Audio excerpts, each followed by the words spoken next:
traffic isn't actually the problem. A lot of people make it out to be. Traffic is just the start of the journey. People want to transition into something more lucrative way too fast. They want to get into consulting way too fast. They want to productize way too fast. They want to hire way too fast. I think attention is the currency, but you have to convert it into trust. Nurturing part of the game, the part where we actually have to show how strong we are at doing what we're claiming to be able to help people with. People need to feel understood before Exactly. they buy, right? And if you can paint the picture like extremely well of the pain points that they're experiencing, the desires that they have. What is the actual B-point transformation or journey that I can help someone overcome or get to? I mean, if you're a consultant, coach, mentor, and even if you're a service provider, people will work with you because there's an outcome they hope to get. I've spent the last 12 months only doing one-on-one. The best results that I can bring to people is when I'm heavily involved. The better results, the better the backbone of my business, the more data and feedback for my program, and the more authority. So I'm basically just, how long can I delay the gratification? And Hey everyone, welcome to the third episode of Serve Don't Sell. I'm Vincent and I'm joined here by Frederick, who is my good friend and co-host. And before we start the show off, today's actually a special day. Well, it was a special day 2 days ago, so I'm going to do a little thing. Happy birthday to you. Happy birthday to you. Happy birthday, dear Frederick. Happy birthday to you. I didn't get a chance to celebrate with you, so I'm doing it on the pod right now. Technically, it isn't your birthday today. It was your birthday 2 days ago. And when you guys are watching this, it'll be his birthday a while ago, but kind of a big moment, so I thought I'd take a little second here for it. hey, thank you, Vince. You're welcome, That was man. nice. Of course. I'm officially closer to 30 now than 20, so I feel a little bit old. I'm not gonna lie. You turned 26. How does it feel to get closer to unk age? Bro, I've realized that my life gets better the older that I get, so I'm actually cool with it. But you feel a little bit old in this space, right? When you see like 20-year-olds fucking running. You wanted to say when you see the young boys, right? I know you wanted to say the it. youngins, when the The youngins. youngins. Dude, your Whoop says you're 18, right? Yep. Okay, I'm gonna make a little bit of a statement here. So I'm also 26, for you guys wondering, and 2 days ago on your birthday, the elevator, I'm 6 high, it died, and so I had to walk down, and I didn't have my coffee bean, so I went for a walk. I'm not gonna lie, I kind of felt that. Bro, it's I look, I'm fit, I'm healthy, you know, got the muscles and shit, but damn, that was a different, because I was rushing through it. So anyways, my question real quick, before we start up the pot with the real juice, it's, when does one consider himself an unk? like now, 26. I think you're unk at 26. I'm not gonna lie. I think I've just embraced it. I love being an unk, you know? 10 p.m. sleep time, unk energy. Bro, just go to sleep at 9:30, get up at 6:30. Same Absolutely loving routine, it. same people. Yeah, it's good. But I hope you had a wonderful birthday, man. And I had a good day. Thank you. you know that Indonesian guy who does the thing. Yeah, It's like the young, boat kid. handsome, and the boat kid, young, handsome, and rich. That's what we'll give you the title of today. We'll title it. I appreciate Awesome, it. man. Yeah, but yeah, guys, we'll jump back into it. So, as you know, or if you don't know us already, Fred and I both are solo hybrid, if you can frame it, consultants. And, we're both in our own ways nerds for this space. So if you haven't seen the first 2 episodes already, expect deep dives and really just raw takes on the info space and the way we view it within our businesses and how we approach it. So for today, I had written Fred yesterday. I was like, one of the topics that's been coming up a lot in my mind is, and it's good because right before this conversation, we had before we started recording, we had a bit of a discussion about that as we were warming up, if I can frame it that way. It's attention. Attention is seen as this big, sexy thing. Everyone's raving for attention, and now it's starting to shift a lot, but just a year ago, short-form content was still like everyone's holy grail. And I'll spoil it a bit or really preface where I'm going with this, but in my eyes, it's not just attention being the important thing. I think attention is the currency, but you have to convert it into trust. And that's what we're going to talk about. So, Fred, I'll let you lead with this. What's your take on this? I'm curious to hear. Yeah, I think it's a very interesting topic, and I think a lot of people have very different perceptions of traffic and the right amount of traffic and how traffic plays a role into a business, and also kind of what different aspects of your business that takes care of traffic, right? Mm-hmm. I think there is a huge trend going on right now with like TJR and Bress and Shelby that is just like extremely high volume, controversial short form content that then leads a lot of people into their funnel organically, and then they get to show off their expertise and what they're really good at, whether it's day trading for TJR, sales for Shelby, or brand scaling for Bress. They get to show their expertise on a webinar or... I blew up my Lambo. Yeah, exactly. Like it seems controversial and it seems a little bit retarded front end, because you're like, who would ever pay TJR money? The guy seems like he's nuts, you know? Yeah. But then he does like live day trading episodes every day on his YouTube for like 45, 50 minutes. That is like completely just him showing how incredibly good he is at it. I haven't watched him, so I cannot tell, but I believe that is how his funnel is working. So I think for them, their organic content is what drives a lot of traffic. I think you and I, Vince, could also do the controversial route and high volume, but I think that it's not something that I would like to do with my face and brand and how people should perceive me. I don't know about that one. Yeah, so we use ads, for example, right? Like we run ads to get predictable traffic. I do believe we can. I mean, well, we're at the cusp of it, and I'm really planning for it. I know you too. There are ways to go and play organic, and I guess you could say wide, broad traffic well. It just requires a little bit more effort than the typical Asian M26. Anyway, what is it again? How's the format again on Reddit? It's like 26-year-old male Asian goes controversial for some kind of random shit in the industry, and suddenly got everyone on my page. And then it's like, well, you know, I might have gone controversial, but here's how you actually scale a coaching business today. I wouldn't want to do that at all. But I think what you said is really interesting, right? Because all these, and I don't want to necessarily deem them a keyword here, but these people that we mentioned here, Bress, Shelby, TJR, and there's a lot of other people. I think what's his name again? The Ashton Hall with the what's the water called again? Yeah, but what's the water called? I have no idea. Yeah, actually, wow, isn't that crazy that I totally forgot the water? But it had such a specific name. Anyways, they use all this attention, but I want to say that here's the important thing. They actually convert it. And that's what's important here. Now, what's the effectiveness of the program? How well structured is it? How good are the results? I'm not going to talk about that right now. I don't know it, first of all. And second, that's not really the relevant point that I want to go about. But the point is that they get attention in a way that might be controversial. Again, I don't necessarily recommend it, but they're able to convert that attention. For example, TJR, you get his attention, and if you're in the niche of day trading, was it? Yeah, I think you can actually see that the guy isn't completely silly or stupid. And by then following through all of his other content, and this goes back into ecosystems rather than funnels, going through his ecosystem, seeing what he does, you're actually able to build trust with him. And I think this is where it gets interesting, because it's not just about virality. Another way of this traffic and attention hype is ads. It's this ad formula is going to get me all the views. This is going to get me everything. And I see a very, very unbalanced, if I can frame it that way, emphasis on traffic and ads and views. And what I don't see a lot is a heavy emphasis on the nurturing part of the game, the part where we actually have to show how strong we are at doing what we're claiming to be able to help people with. And I think this needs to be brought into light a lot more. I think one reason why we're not talking about it or putting as much emphasis is because it's not the sexy part of the journey. It's a lot of work at times. Like, just to give you an example here, hired an agency, I know you have too, to help you with content. And I've consciously decided I'm still scripting my content. And it's like, oh, but you should outsource that. But this type of content, a content where you really go deeper into your philosophy, your methodology, sharing your knowledge, and really going deep into how you can help people, it requires you to enter your brain and to really be able to spell out for people. So I'm curious to hear how your takes on that and where you see it as well with nurturing, because I think it's one of the most under-leveraged and under-focused on parts of the game. Yeah, I think it comes down to playing the cards that you're dealt, right?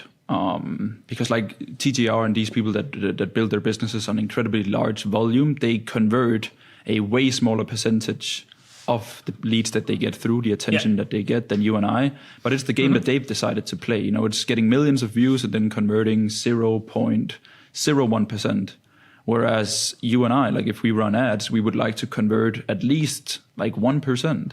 Right? Yeah. Because so like our focus is not getting many people in, it's getting the right people in and then giving them the right nurture so that the speed to lead and lead efficiency is way higher than a person like TJR, for example. Yeah. So I think that 100%, and I also agree with like, if you're a coach, consultant, or if a service provider, never outsource scripting your content. It's an incredibly important skill, articulating what's going on inside of your head. And it's very, very hard for you to execute on videos and content when you haven't written it yourself. And people can instantly tell. Because like all information now, information is commodity these days due to especially AI. Just it being so widespread. Yeah, exactly. You can, like AI, if you're a fitness coach, you can jump on, like any person in the world can jump on ChatGPT and be like, give me a meal plan for 1,500 calories. I'm X amount of kilograms and I want to lose weight and be in a deficit, and give me like a grocery list so that I can shop it as well and make it like the exact route inside of the mall. Or some Fred has just like revealed how he's currently taking care of his meal plans and his fitness journey. Yeah, exactly. So it's like you need to understand your identity and like implement that into your content, because that is what will do the selling 100%. Yeah, and I think it's also fascinating to see how, and this is what I find really interesting about this debate of, kind of going heavy on content, or not content, sorry, on traffic, right? Because yes, how do I say this? Even though we do see that in some form or way success with some people, what I also think it's important is they are typically very polarized, or they live in the extremes of the space. You have, at least this is how I perceive it, I think that isn't very easy to maintain, and it's not necessarily about the maintenance of it, where it's like, if you really want to go for it, go ahead and do it. But I don't think it's easy to maintain from a perspective of running a business and longevity. And the second part of it, it's also a factor that, how do you replicate that? And I think this is really where I'm going with that statement of attention and being able to properly foster and use it. Because it's one thing to have an accident and, hey, shit, now my car blew up and, well, fuck it, I'm going to now replicate that. Yeah. And that's going to be the big thing and then the next big thing. But I think it is hard to really not only replicate it, but do it in a sustainable way. And most of all, do it in a way where it really feels true to you. And I think that's where it often causes challenges for a lot of people. And that's not even factoring the fact that, well, we have to build a big team or some kind of a large system to convert and close audiences. Yeah, that's true. And I think like also to why these people are doing incredibly well with organic is also because they are outliers, right? Like TJR has a $3 million car.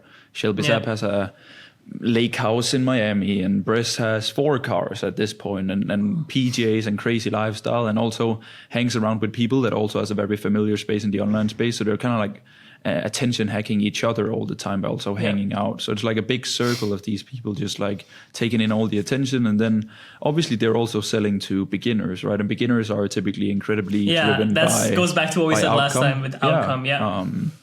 So like they are incredibly talented business owners. That I will never ever not say that. They're but very it's just, brilliant. Like I really respect it, and I say like, hey, do your thing. And I think it just all comes down to, do you deliver a good product to these people? So like if Bress Scales has an amazing media buying, brand scaling course, then I respect the fuck out of him. It's just something that I don't like it, like I don't like the lifestyle, so I'm not going to show a lifestyle. No. I do show a lifestyle now, which is the lifestyle that I like living. And I also attract people that fucks with my lifestyle, Yep. Certainly. So if I were portraying something that wasn't me, then I would work with clients that I wouldn't generally enjoy working with because they weren't like me. They wouldn't share the same ways of doing business or values or personal reflections or these things. Yeah, and I think also when you go into this route, and that's also what I'm experiencing, similar to the track that I'm following, it's like it's perceived as a lot more difficult. And I'm going to ask you, do you really think that's the case? Because in my eyes, it isn't. It's just a different approach and vehicle towards it. Yeah, I think it's just a different framing. It is that understanding that your content, understand who you're selling to and talking to, and then angling your messaging like that. Exactly. Right? Because Bress Scales could also make all of his content about how he scaled from 500K a month to $1 million a month through a specific funnel or team structure or up and down sell. And I guarantee he'll do all of this stuff, but he'll never mention it.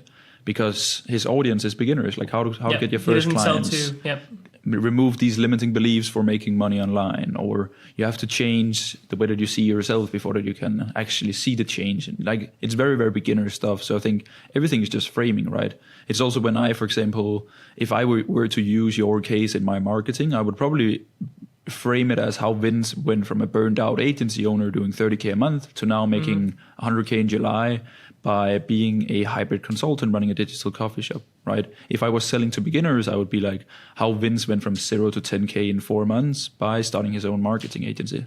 So the cool part is that about your own story and your client's story and the things that you learn, you can always frame it to the person that you want to attract. And I think that is the biggest skill set in marketing overall, is just communication, right? Yeah, and I've also dialed a lot recently on this topic too with my mentees, because one of the things that at least this is what I always see, is traffic isn't actually the problem. A lot of people make it out to be.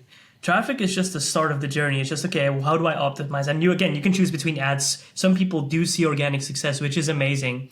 What I found is that the biggest challenge is, okay, now that I do get that currency of traffic my way, and how do you do that? Well, there's a lot of ad structures to go about. There's a lot of ways, depending on your niche, again, that you can leverage organic. If you're targeting beginners, you can focus your content a bit more outcome oriented, which always will, to an extent, get people to your profile. But where I see the majority of people breaking then in their game of scaling or being able to serve more people, it's when people actually enter the ecosystem, it's like, what do I see there? I think, Fred, you really did frame it well. It's like, if you have people coming across or to your profile, if the idea is they're beginners, but now you're talking about how I'm from 500K a month to $1 million or $2 million, it's like the customer journey is so, it's like, huh? You know, the meme with the cat going, huh? Yeah. It's like, wait, what? What's going on here? And I see this as the core challenge that a lot of people have. Not even just the idea that we're attracting wrong traffic and info, but it's like, hey, how do I actually properly nurture? And I think that's a lot more challenging for a lot watching this. And once you get a grip of it, it becomes easier. The way that I typically go about solving this and how I see it is I always ask myself, well, a few questions, but it always comes down to this first one. What is the actual B-point transformation or journey that I can help someone overcome or get to? I mean, if you're a consultant, coach, mentor, and even if you're a service provider, people will work with you because there's an outcome they hope to get. This comes back to the 3S thesis in a way, but I'll focus more on the outcome part of things. What's the outcome I want to achieve? Once we know that B-point, and that's really, you can describe it psychographically, so demographically, so more like, hey, what's their age? Okay, I'm going off track. You can describe it as what does their business look like? What does their business look like, or what's the feeling that outcome's associated with? And what I then always go back to is, okay, now what's the A point? And what I typically find is that there's multiple A points. If I were to describe it in my business, the outcome being scaled to 50K per month, then the A point could be someone, and this is the ideal profile, being someone who's between 15, 25K per month, running either a high volume business or constantly spending a lot on ads, low profit margins. That's the ideal structure, because that's where we can use ecosystems to transfer to a high profit margin business. This is also the audience that I know for sure is at the hottest point of problems in their business where they want to solve it. We then have a second persona. The persona is typically a bit earlier in that journey, but who still wants to benefit from my help. And then there's the third persona. So how I always go about this is trying to figure out exactly what are the audiences that I do want to attract. And messaging is finally, okay, how do I describe all of their problems? How do I describe the outcome to them in a way that appeals to them? And I think this is where people miss the mark a lot. Yeah, and I think it also just comes because people need to feel understood before they buy, right? And if you can paint the picture like extremely well of the pain points that they're experiencing, the desires that they have, because you can articulate it so well because you were them, right? Like that's the best way for you to tap into it. It's that if you have a case study, either yourself or another client, where you can like really paint the picture for another person, then they feel understood, and then they're also way more likely to buy. And I think that's where most people's nurturing process breaks, is the fact that they haven't done shit, man. Like people want to transition into something more lucrative way too fast. Yeah. They wanna scale into consulting way too fast. They wanna productize way too fast. They wanna hire way too fast. And because most people treat this as a short-term game, whereas it's like, I get clients because I've done a lot of shit, straight up. Yeah, I'm also good at sharing my values and what I believe to be true. I've developed a model that is very clear in terms of what I like and what I don't like, and who I want to work with and who I don't want to work with, which also polarizes heavily in terms of the people who are very attracted to that messaging and people who think I'm an idiot. But that's also completely fine, right? But at the end of the day, it comes down to the stuff that I've done for myself and for my clients. And I think a lot of people just need to accept that it's going to take a lot of time, and I need to be in the done-for-you trenches a little bit longer. I need to get more results before that I can speak my mind, because people will look at you, they'll look at me, and then they'll look at whatever other person it is, and then they'll be like, yeah, I think I'll just go with Vince or Fred. Yeah. And there are also a lot of people that looks at you and I and they'll be like, I'll go with someone else that has way better cases than you and I, which is completely fine, but I think it just comes down to like accepting that you need some results in this game and you need to like a lot of skin in the game. Like I've spent the last 12 months only doing one-on-one, and like a lot of people have always told me it's unscalable and why don't you have a program? Why don't you get a client success manager? It's like the best results that I can bring to people is when I'm heavily involved. And the more heavily involved that I'll be in the next 12 months, 18 months, the better results, the better the backbone of my business, the more data and feedback for my program, and the more authority. So I'm basically just, how long can I delay the gratification and then move into another leverage season? it. Yeah, exactly. I think you framed that very well. And also looking back at the journey I took and kind of like what I followed, it's like I did a count the other day. I don't know the exact number, but I was like, I lost tally at one point. But since starting the collective, it's been 6 months now. It's like, I think I've done close to 300, maybe 400 calls. And when you're not aware of these numbers and when you don't actually go ahead and look at your journey for what you've actually done, it's easy to just go by your day-to-day autopilot, serve people, get more acquisition. But then when you actually take a look back, you're like, oh my, I have a lot of data. There's a lot of information. And I've served people and I've been able to solve a lot of cool problems. And now you can look back at it, reverse engineer it, turn it into, in this case, guides, SOP structures, which you can serve even more people with. And what I'm also seeing in this space is a big emphasis on more acquisition, more growth, more numbers, and a very heavy lack of focus on better service, better offer, better product.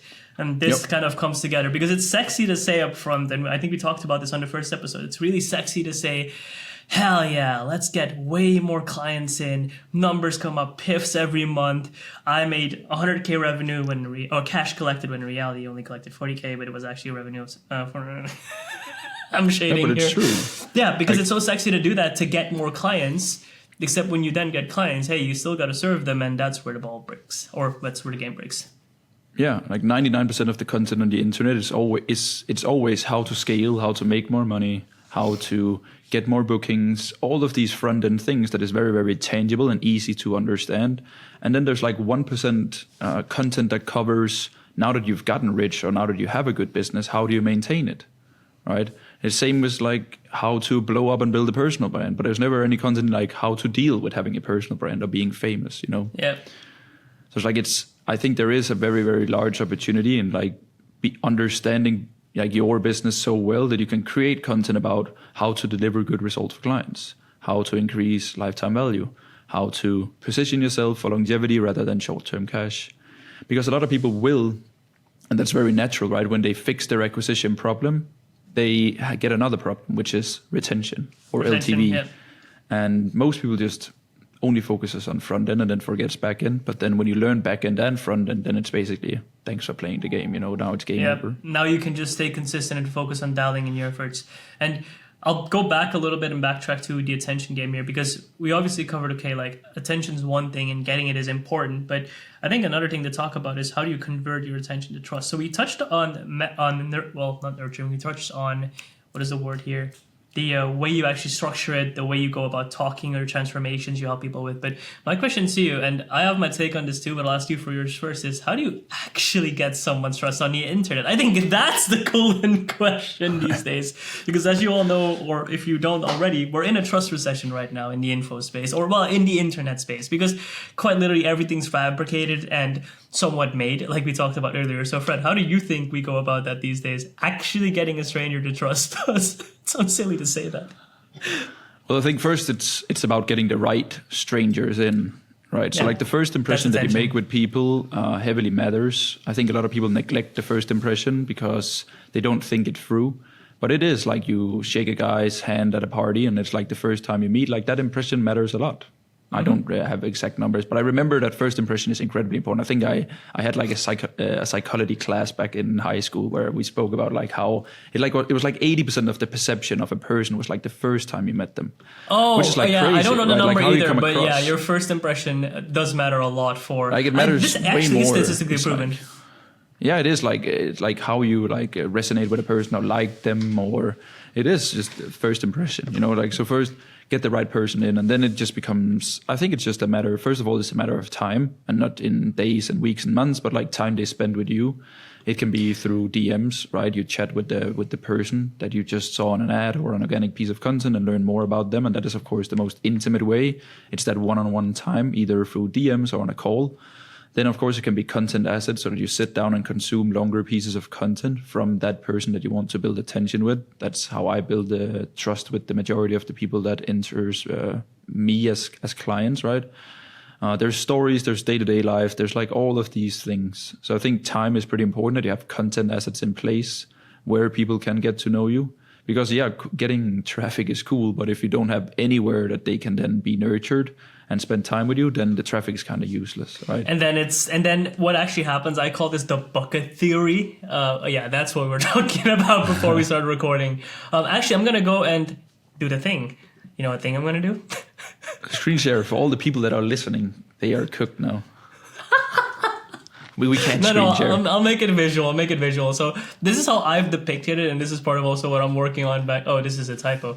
Working on backend, because I'm currently working on a series right now, breaking basically everything I've learned down. And it's like, what I would describe this as is if the typical customer journey of a linear funnel here in funnel, not necessarily going by the funnels we have in info, but more marketing-based funnels, which is attention to interest, to desire, to action. This is your typical funnel, right? I've found that within info in particular, and especially high ticket, I do want to add that after we had our convo on the first pod, I think it also became a lot more apparent that this is really relevant for high ticket. For mid ticket and low, it kind of plays a similar route, but it's less demanding. If this is a typical way that a customer journey goes, and well, let me put it this way, funnel journey. And if you think about a customer journey being the different stages from unaware to symptom aware to problem aware, I'm just going to say problem, solution aware. I can type, guys. And then I guess you could say purchase. What's interesting is if you actually take a look at all of these, it becomes a fucking mess. There's a reason why I want to showcase this. This isn't linear. Aside from this customer journey you have here, and this is really based on the person's individual psychology, and this is what I always emphasize, you do too. It's like, you can't decide if someone sees your content right now, even if you have the best shit on the planet, if they're gonna buy. And you can't actually blame your assets or yourself for that. It's actually pretty ridiculous if you do, because it's still a human being. They still have both a heart and a brain. They have to make rational logic decisions for their life, which oftentimes carry stakes, especially if you're selling a high ticket offer. So they're on their time. And they typically move through stages depending on their problem, unaware, symptom aware, problem, or solution aware, purchase aware. Guys, you should know this if you're on this pod. You should already know this. I won't go too deep into this. And then I found there's another customer journey we have, which is your sales cycle. And your sales cycle is your business. And your sales cycle, if I were to describe it, is again, unaware. I call it content aware. I call it brand resonance. And then it's offer aware, and purchase. And if you can see, these both kind of reflect each other. What I mean by this is kind of what we talked about with the impression, right? If no one ever seen you before, if they do, they'll check your content and they'll go to your brand. They'll know you can offer something and then they'll purchase. All of this is really cool theory and all, but the point that I'm trying to communicate is that it's not linear. It's not just eyeball, ooga booga. This is supposed to be an eye, and then it's like a light bulb. This is not a light bulb. And then it goes into a big cash tag. It doesn't work like that.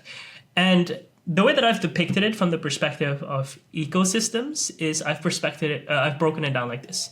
There's multiple stages we have in an ecosystem, and I think these are the most relevant ones. The first impression, like Fred was heavily emphasizing earlier, if it doesn't matter how good your product is, it doesn't matter if you're the best at it, because if the first impression someone gets of you is, the fuck, you're out. Peace, I'll see you later. If they do, for some reason, see you as a pretty cool guy, I mean, that for a guy's alright, then they're going to check your content.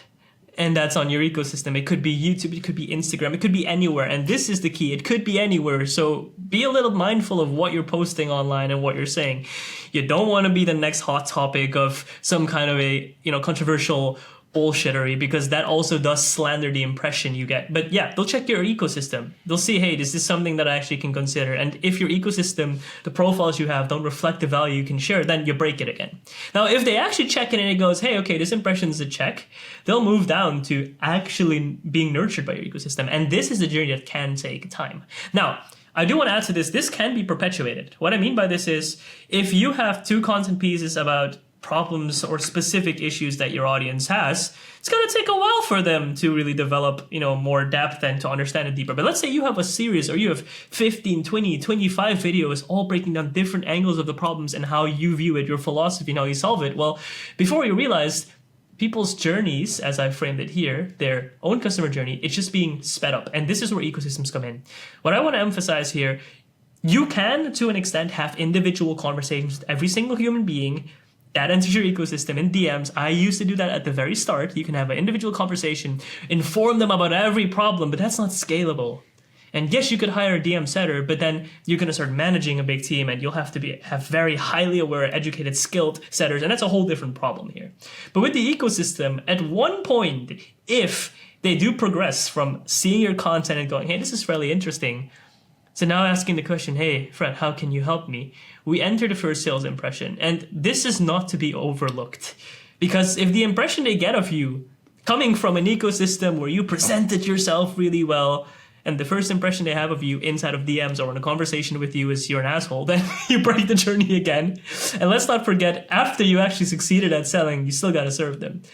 These are the journeys I see play out a lot more, and they're absolutely not linear, and this is where ecosystems come in. Because if you have played your attention game, this is the attention game, right here. This is the attention game. The first impression. And if you've played the nurturing well, or your ecosystem, then what I would say is sales tend to become a lot more natural. You'll have to be way less involved in the process. And what I said earlier about these buckets, right? I like to think that this space is kind of like buckets, and you have to look at it, this is not a bucket, it's fine. There's 2 types of buckets, I'd say. There's your bucket and your customer's bucket. What I mean by that is, let's assume this thesis here, Fred. I don't think I shared this with you before, so this is gonna be fun. Someone will only ever buy when their bucket is filled up and it's about to overflow. You can consider the bucket basically your customer journey. What happens in this space, like you said, information is so rapidly available. Everyone's kind of getting attention. So here's what we see. If you consider this a funnel, I'm going to turn it around here. This is now a funnel, right? Top of the funnel, bottom of the funnel is here. So this is the BMT, top, mid funnel, bottom. Everyone's filling the bottom of the bucket, the top of attention. Everyone's just filling it up. Oh, it's possible to build a business. Everyone's kind of filling it up through the nurturing content. The question is, who fills it up at the end? Who is able to succeed at filling up the last part of that bucket with the right content? And you have to look at it this way. It's not just enough to get people's attention and in your ecosystem these days, because, hey, sure, I could get someone in my bucket right now, in my ecosystem, warm them up well, and someone else comes through, has a similar solution. Remember the 3 yeses, guys, by the way. Yes to the outcome. This really turned into way more of a deep dive, didn't it, Fred? Yes to the outcome, yes to the method, yes to you. You can talk all about the outcome, you can talk all about the method, but everyone else to an extent solves and serves a similar thing. So if someone else's bucket is filled up to this point and you don't actually have better content or conversion mechanisms in place inside of your ecosystem, the customer journey breaks there, there's no deeper line, then what happens is someone else will likely jump in, soup it up, and they're now serving that person. I think these factors fundamentally are what make it so that the ecosystem game becomes so interesting, info becomes so interesting, because at the end of the day, like you said, people could go with anyone. Anyone can, to an extent, serve. So the question that I was asking myself the other day is, okay, so how can you make an ecosystem that that makes it so that you're the only bucket that anyone ever else considers? Because you consider the fact that Vincent here, I don't know, some other guru, you, Fred, all these people add to someone else's, main journey, right? And we always go back to this, it's the you factor. It's the service provider, the coach, the person who you're actually listening to. highly likely, if you really like giga deep dives and deep understanding, you're probably going to consider working with me because, well, I go fucking deep in this shit. Point is, this is what I see as a fundamental factor. It's not just enough to get someone's attention and to fill the bottom of their bucket. What I find super important to say, how do you keep that attention? And that's really building trust. How do you build that trust so well that they really, really see you as the core problem solver here? And from there on, what can you do to fundamentally show up in front of them and say, hey, here's the golden ticket, aboard the train? Interesting. What's your thoughts on that? I think it's true if you sell mentorship, right? Like if it's of course, like we're business consultants, but it's also a one-on-one thing. So it's also way more about you and I rather than the business strategies and these kind of things. So I think that's probably where this matters the most. Yeah, certainly. And I think it's good to add that also this is, of course, in the preface of if you're selling high ticket or mentorship or if you're a solo consultant like that. Yeah, I think it doesn't necessarily have to be high ticket. It's just if there's time with you. Yeah. Because then, of course, like when there's time with you, it's also a proximity offer, which means that it becomes a very, very important selling point, who you are. Like I've bought a lot of shit from a lot of people that I don't resonate with, but because they have a specific skill set in terms of like ads or content, copywriting, stress levels, health, whatever it is. Like I bought a lot of stuff from people, but like when I pick people that I want to be mentored by, then I don't care about anything else but them as a person, you know? So I think that then it becomes true. I think for me, I'm not that scared of people buying from others because I always see it as I dodge the bullet. Yeah. I'm a person that would never ever buy mentorship of like, oh, I see this guy who I like and yada yada. I'll just go and buy something cheaper or from another person. It's like then I know that the person wasn't there for the right reasons in the first place, and then I'm happy to have dodged that. Yep. So I think, but it's I think it's interesting, I think it's a lot of people have a hard time making it tangible and then fulfilling on this thesis here because there goes so much identity into it that most people haven't gone through yet. And I think that's a cool one to touch on because I think this is the question we're going to inevitably lead to is how do you end up developing that identity? By making some money so that you can actually zoom out so that you're not operating from a state of survival. Then you realize what you like in life and what you fuck with and what makes you. And then you can start prefacing that in your content. And then the sales cycle becomes a lot longer because it's more about you than your outcome. But you also work with way better people. And that kind of like a trade-off that you have to take at some point if that's the business that you want to run. Certainly. In my journey, I think early on, it also came from having quite a bit of challenges throughout life. Like the more challenges you've gone through, the more you've really gotten to know yourself. I think that's what it really comes down to. The more you understand, hey, where's this journey taking me? What do I really want to do? How do I want to help people? Because like we also talked about before, it's like, hey, you can have a really cool outcome and you can get a lot of attention to it, have a heavily outcome focused or beginner-based business, but at one point, if you're scaling up to the point where you're like, hey, now I'm doing 100K a month and I'm helping people get to 510, there's a big shift in identity of who you're helping and what you're actually doing. And it does create a bit of a discrepancy. So what I found also is taking a lot of time to actually reflect and go, hey, what direction do I want to take this with? Where do I want to bring it? What do I actually heavily fuck with, if I can frame it? I've personally also really found that and this is also me as well, and I think you said it well, mentors, coaches, the people that I work with are people who I heavily resonate with. And maybe, I don't know if that's an ego thing, but I would rather work with a specialist who I really resonate with than the best in that skill in the world, because although skill is an important factor, don't get me wrong, I'm learning it from someone. And if I'm learning it from someone who I would not align with value-wise or who I feel is a bit shady, then it creates a block for me to really benefit from it. And also it just creates this really big feeling of icky stickiness. Yeah, and I think, it's true. I think, for me, it's like if I really would just want to learn a skill, I want the best. Yeah. Because typically you buy it in a form of information, like a course or a template or written guides. And that's where it's not as personal. Then. Yeah, exactly. But it's like if it's a mentorship, holy shit, then it's just all about the person. Fuck everything else, you know? Well said. Not cool. But it is like, I think people just have such a hard time understanding, like kind of like embracing their own journey and identity online. Yeah. That's why everyone just sounds like everyone else. Everyone else. It's like, for fuck's sake.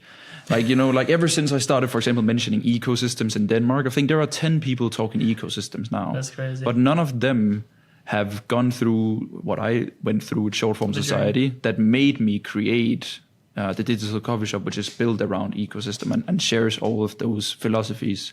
So it's like when these people mention it comes without context. And when there's no context and no reasoning behind it, then you don't trigger any emotions with people. I can back every single thing up with a story, with a story of how I felt and what I realized and what I learned and the epiphany that I had and the decision that I made, the breakthrough moment. I can like paint the picture of all of these things for everyone. But then I see like some bullshit 5K a month agency owner talking about why you should create an ecosystem and these kind of things. Where it's like you should probably focus all your time, energy, and effort into like building your own business by working with so many clients that you realize what is true to you, what you enjoy, what works for you and your clients and the way that you do things.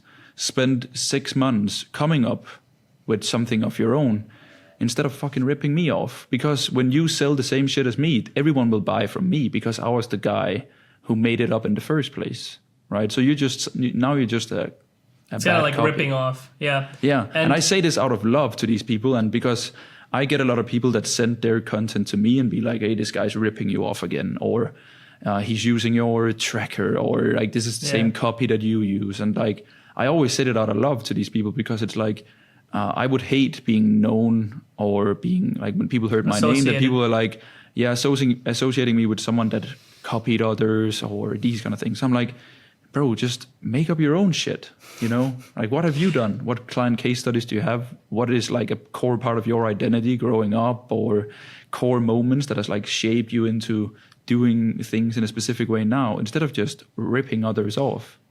The core problem with that and the irony of how this went, it's like we started off with like attention, quick getting people's eyeballs, and now we're going into trust. And I think really what this, if I can dictate or summarize it in a few words, it's trust is earned. And the reason it's earned is because it requires you to actually be real. And this is where everyone goes, shit, I don't want to do an info business anymore because it requires me to actually be real. Yep. Because that's really what this comes down to. Hey, what actual experiences have you had? How can you use what you've... Because really, at the end of the day, ecosystems, all of these terms, they're just words, right? But we give it meaning. We give it feeling through our experiences, through what we've seen, how we relate to certain things, how we frame certain things. And in a way, and this always happens, it's kind of like with artists, if you really think about it, like with artists, it's like, it's easy to steal or copy. Copy is different. Copy someone's work. It's different to steal it as an inspiration source and paint it into a complete new picture that adds more context and depth to it. Leave that one aside, but it's easy to copy. However, you're only ever going to make it so far because at the end of the day, if people now start paying you for your services, again, even if it's high ticket, let's just talk if it is a course or a product. If someone teaches about ecosystems or digital coffee shop and it's like, great, now you're supposed to give the contextual reasons as to why you say this. One of the most annoying things I always used to do, and I remember this in school, but also just as a person, is I get so fucked up when I don't know why things are done or said. Because I can't understand it, and if I can't fundamentally understand it, how am I going to execute on it? And this is kind of where we hit that beautiful fine line of, at the end of the day, info is seen as very lucrative, and it's a really good way to scale, especially if you're going from a solo perspective like we are. But it does require an immense amount of integrity. And you've got to be a real human being. It means making your stories from your heart and really sharing who you are. And then you can extrapolate it into skills, technical abilities, trackers, all these fundamental tools, foundations, blah, blah, blah. But the point is, that is the work that's required. And I've also seen this a lot. People really want to skip that part. Yeah, like everyone just want it's not the sexy part. Easiest shit always, right? It's kind of like, going to the gym. You want that body, but you do not want to grind in the gym for hours. I don't think it has to be a grind journey, though. It has to be all hard and messy and bulky. Not necessarily, but it does require a lot of input. Yeah, it does.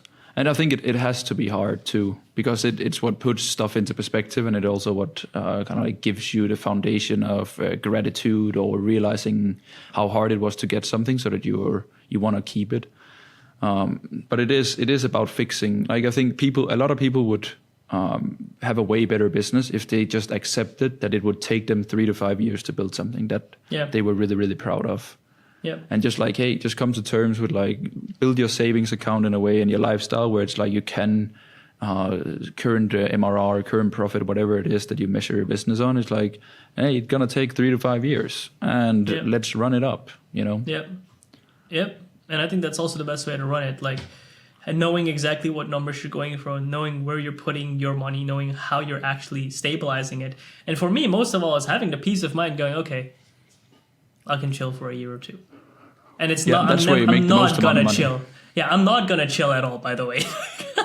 That's low-key a coping statement. I can chill, but it's more the idea and the perspective of, hey, I don't need this pressure to go fast, hard, quick, and rather I can actually spend time building something beautiful. And it's true, because when your mindset is, I'm going to build the greatest thing that exists, then you fundamentally build something amazing. If the mindset is, I need to build fast because I need this quick neediness, this energy of, fuck, I don't have it already, it's not good enough, well, you're not going to have the confidence to attract people or work with people who truly resonate with you and your services or product as something really amazing.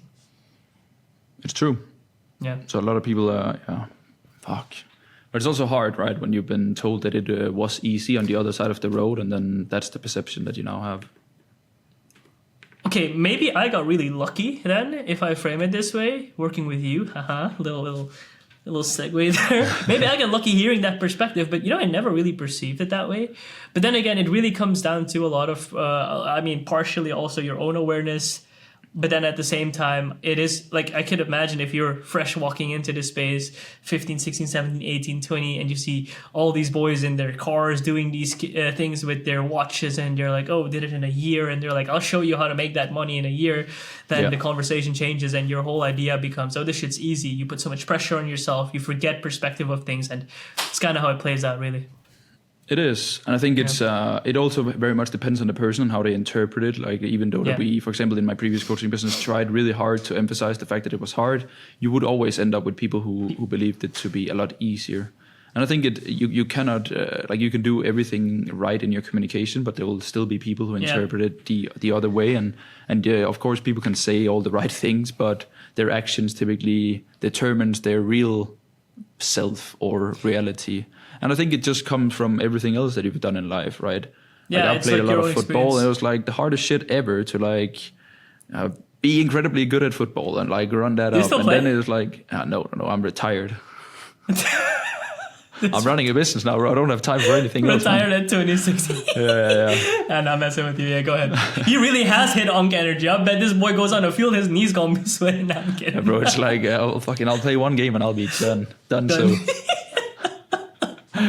But I think many athletes that they were younger, they do incredibly well in business because they understand that it's competitive, right? It's if you're better than others, you'll start the game. You'll get better offers. You'll get a better reality, right? Because you're good at your craft. So I think that I always treat business as a game and as incredibly competitive, where it is just straight up. Like, there are different factors that you can compete with others on. Identity is one, model, outcome, cases, results, philosophy, all of these things, right? Offers, if you want to play that game. But it's just, it's hard to teach that to people, right? It was the same thing with fucking short form society, bro. Like, I've never needed mindset stuff to tell me what to do because I would just execute on it. So I made the first version of short form society with 10% mindset of you don't need to understand why. You just need to get shit done, right? Because that's how I am. And then you end up realizing. And then I realized, oh my goodness, I gave all the right information to people, and then they are doing fuck all. Then recreated the entire course 3 months later with 50% mindset, And then suddenly people started doing things because you have to cater to the audience that you're selling to instead of building it for yourself, kind of. Yeah. And I think that's also where it gets interesting, right? Because the hardest thing about mentorship, about consulting, and this is really the mentorship route or coaching route, let's just say high ticket one-on-one based. The hardest things about these offers, I think, is fundamentally that you cannot translate and share experience. You can't. I cannot take a little, SD card, put it up in my brain and say, I'd Fred, you're about to experience 26 of this Asian boy's life. Go ahead. I can't do that. Because if I could do that, then hypothetically speaking, and I always do a thought experiment with this, you'd be able to make the exact same decisions, the exact same process, the same structures. I think another thing about success that becomes really inflated and semi-challenging to share with others, it's like, for example, the growth that I had from June, July 40 to 100, that was literally you and I months beforehand building foundations. Yeah. And I can argue that those foundations, if I had built them more effectively and quicker, could also result in the compounding of this effect a lot more sooner. And that's also a thesis. I like testing a lot, which is okay. How can I min-max this growth? But it does come with the perspective of having a ton of reps, having seen the market play out, having built up my own assumptions and thoughts behind it. And I think I've gotten very successful at sharing and translating that, but there's always that one thing you can't share, which is the actual experience that you have. And another needs to go out there, experience it themselves to translate that into their own experiences, which they can now relate to and act upon. And I think that's fundamentally one of the most challenging things, but also at the same time, one of the most fascinating things. Because when you can get really good at solving that problem, 100%. But it's also about accepting the fact that you cannot force experiences onto people that you mentor, right? Which is sometimes hard. It's like it's very easy for you and I to tell the people that we mentor that when you make 30, 40K a month in profit and you have a savings account which you can live comfortably off for the next 2 to 3 years, you'll start making long-term decisions in your business that will benefit you short-term. And then the people that you tell it to is just like, yeah, true.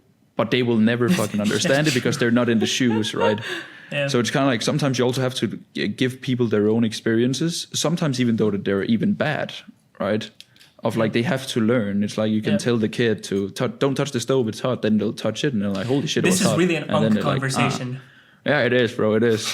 But it's incredibly important, right? You can guide people and of course it also comes from experience and like making sure that people do the right things, and then typically it works. But it is about, first of all, making sure that they actually take action. And then hopefully that they get a really, really positive experience with it that reinforces them to do more of it. Yeah. So it's like a lot of people that I bring on, for example, they know how much money that I've spent on ads and that I'm decent at running ads and like implementing ads profitably into businesses. But there are many people that I onboard where I never tell them to do ads in the first 2 months because I could, but then I would just like turn on ads into a shitty foundation. And then what would happen is that the person would blame the ads of like, oh, the ads are not working. Yeah, and then they'll get causality a bad, to the ads. Yeah, then they'll have like a shitty relationship with ads. And that's horrible, right? Yeah, it just fucks because up the only way that you can get to 100, 150, 200K a month is if you run ads straight up. Yep. You need ads.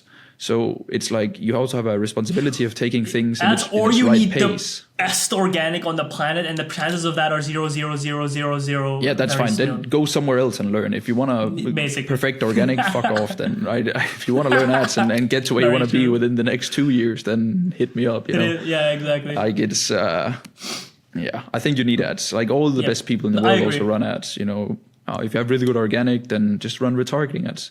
Like the whole point is to only run retargeting ads, right? The whole goal of me running this business is that while I spend money front end, I build the best possible back end and content foundation so that I can slowly take my front end spend and then just like add it into retargeting. Yeah, it's the Charlie Morgan way, right? The guy, he spends so much money top of funnel and on new attention. And of course, the guy also did well with a few YouTube videos and some good concepts. But he's gained maybe, let's say, half of his subscribers through paid acquisition because so many people have been exposed to Charlie and then onto his YouTube. And then what happens when you get this like initial foundation, then it's like a snowball running and then the snowball effect. And then now his views are compounding, his like videos are still getting views from like years ago. And then like now he's turning into organic Charlie almost with like almost 300K subs. Yep. And I don't know his funnel, but I know that he's probably spending more on retargeting than he did 2 years ago, and he's not spending that much front end. Yeah. So that's where a high volume business is actually good. Yeah. Like you and I, we of course are very polarizing, saying, hey, you shouldn't run like a vanity metric business and make 20% profit. The fuck are you doing? You should run the ecosystem, which is highly profitable. But I have clients where I consult them and they have a lower profit margin because they want to build a high volume business with extreme high impact. High volume means you serve more people, you have a better and higher impact, which also means that you're getting a shit ton of volume and leads and attention, which then when you want to go high profit, it's a lot easier. right? Yeah, because you can just convert that or shift from that perspective. Yeah, once you have the attention and it's bought for, you have it forever if you're good enough at keeping it as And that's where followers or comes subs or emails or phone numbers or whatever it is, right? Yep. And it's nice how you put that into perspective also, because what this really comes down to and what this fun war zone in the background. I think the perspective that you're sharing here is really epic, right? Because what it comes down to fundamentally is it's always a long-term play. Yeah. If you emphasize on volume only at the start, but your foundation's shit, it's not gonna amount to anything. If you, at the start, played, and this is the thesis that I like running, a middle ground of volume with upcoming ecosystem assets, you can kind of find a what I like to call equilibrium point. If you only go organic and long-form content, nurturing heavy at the start, and you don't have any traffic, well, fuck all. But at one point in the game, if you keep it up long enough, and you can sustain yourself well, and you're really good at what you do, obviously, you can either go the route, and that's what I'm taking now. Now I'm upping volume like a crazy man, because it makes so much sense. The foundations are in place. Or I could have been, I had big volume, now I'm upping the level of the foundation so I can carry on more people with me and run retargeting to go back. And I like the perspective of retargeting in the long term. I agree with it, because the one thing about retargeting is, and I always ask you that too, and I think it's an interesting one, why would you ever stop running ads? I don't think it ever makes sense, unless you cannot acquire anymore. That's another one. But Yeah, I'd still say it's always healthy. Share. Yeah, it's good for mind share to stay top of mind with people. Yeah, it's always healthy to have people see you. Yeah. Yeah. No, I'm not running ads, but it's good. Yeah, but you have a particular reason for it. You're closed off. Right? Yeah, I'm closed. Fuck off. No, fair enough. Yeah, good one. Yeah, nice. I think it's true. Like in info, you can only have one problem at a time, right? Yeah. Like, and then it's just about identifying it and catering to it. But I don't want to be in a spot where I have such a big bottleneck. I just want to balance and evening everything out. And that's philosophy here, because some people like having that. I also prefer having a more smooth journey. Slow is smooth, smooth is fast. Is that the saying? I don't know, but we'll say it is. Slow is smooth, smooth is fast. I think that's it. The perspective is you can... In Dutch they say hastige spoed is zelden goed, which means going really fast is almost... Yeah, that language is a beautiful one, isn't it? And Danish also isn't too bad itself. Anyways, going really, really fast will inevitably lead to some kind of a problem. I've been there, you've been there, and it's worth experiencing it for what it is at times, because, hey, experience. But if I could look back at myself and say, bro, try to enjoy the journey more, I would have said it 20,000 times now, because I would have been here anyways, is what I'm realizing. Yeah, true, but you don't know that in the moment, so then it's hard to chill, right? It's like telling someone that can't pay rent, journey of chill, bro, it will work out, just do some long-term shit, man, and you can't pay rent next month. But not even with the rent game, bro, even at the point where I'm like, was that like in July, I was still like... Oh yeah, bro, the more money that I've made, the more I stress too. Like, it's just, like you're scared of losing it, you're scared that someone will take it from you, like you get used to having X amount of money in your account liquid, and... It becomes a weird game, you know. Like I spend less money whenever I make more money. Where I spent the most amount of money on like mentors and courses and shit was when I had none, you know. Yeah. I'll just run it up. But it also makes sense, right? Because you compound so much knowledge. Yeah, of course. It's always good to invest in yourself. We have to say this, but it is. I mean, I literally just popped 35K in the last month. Yeah, it's good. So here we go again. You could have popped that shit into S&P 500, and then you would have made $2,500 in 12 months. I think that you will probably find a better ROI by putting it into your own brain. I do agree. Nice. I have a call in 3 minutes. All good, brother. Well, thank you all for another great episode. Appreciate you, Fred.